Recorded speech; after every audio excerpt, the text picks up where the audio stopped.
श्री गणेशाय नमः। प्रिय बंधुओं, कहते हैं महाराज वीर विक्रमादित्य की सभा में 9 रत्न थे।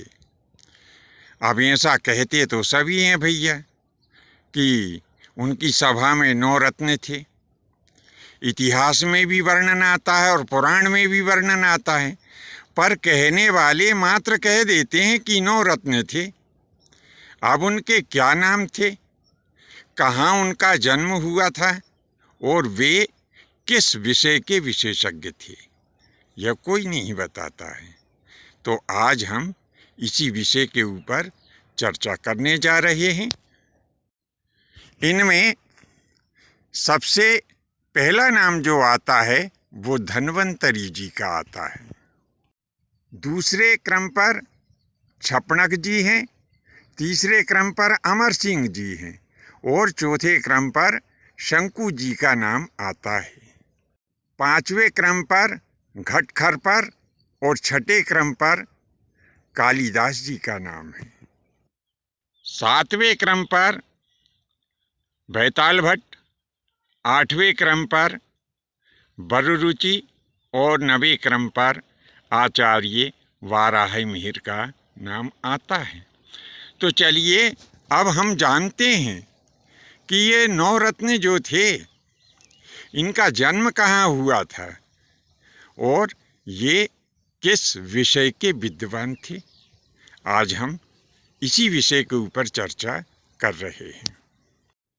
अब जैसे कि पहले नाम आया धन्वंतरी जी का, तो धन्वंतरी जी जो थे इनका जन्म काशीपुरी में राजघराने में हुआ था और ये काशीपुरी का राजघराना छोड़ करके महाराज वीर विक्रमादित्य की सभा के सभासद हो गए।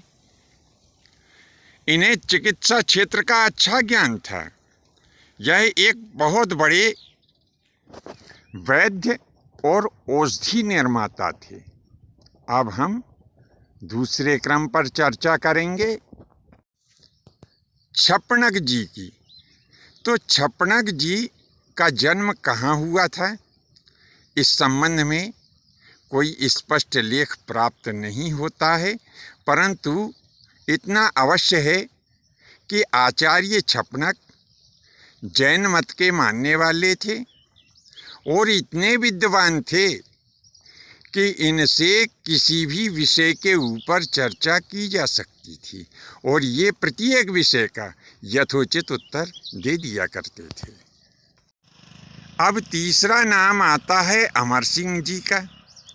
तो अमर सिंह जी का जन्म कहाँ हुआ था, इसके बारे में भी हमें कोई स्पष्ट लेख प्राप्त नहीं हुआ है, परंतु अमर सिंह जी भाषा विशारद थे। इन्हें भाषा का बड़ा अच्छा ज्ञान था।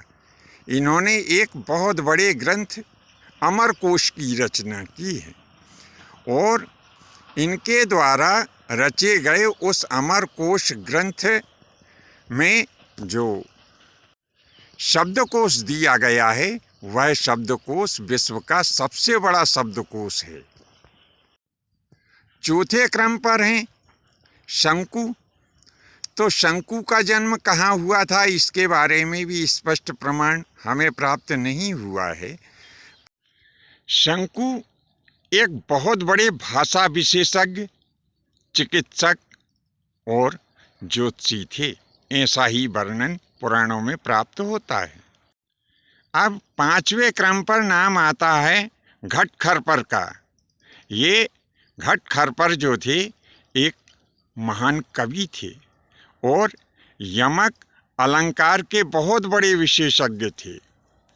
इनका जन्म कौशाम्बी के अंतर्गत एक ब्राह्मण परिवार में हुआ था। 6ठे क्रम पर नाम आता है कवि कालिदास का।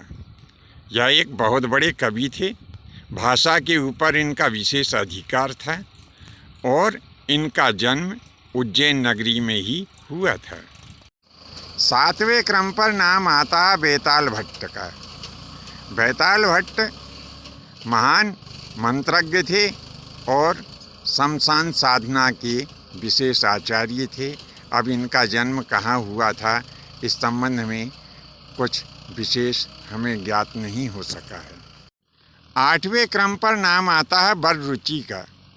यह वररुचि महान इतिहास लेखक और कवि थे। इनका जन्म भी कौशाम्बी के एक ब्राह्मण परिवार में ही हुआ था। 9वें क्रम पर नाम आता है आचार्य वाराहमिहिर का। यह आचार्य वाराहमिहिर ज्योतिष के बहुत बड़े विद्वान थे। इनका जन्म उज्जैन के पास में एक गांव है कायथा। यह कायथा नाम का गांव काली सिंध नदी के किनारे बसा हुआ है।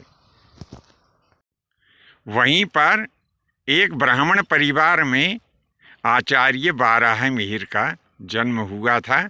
तो बंधुओं, आज की यह जानकारी आपको कैसी लगी नीचे कमेंट्स बॉक्स में लिखें। धन्यवाद। जय माता की, जय परशुराम जी की।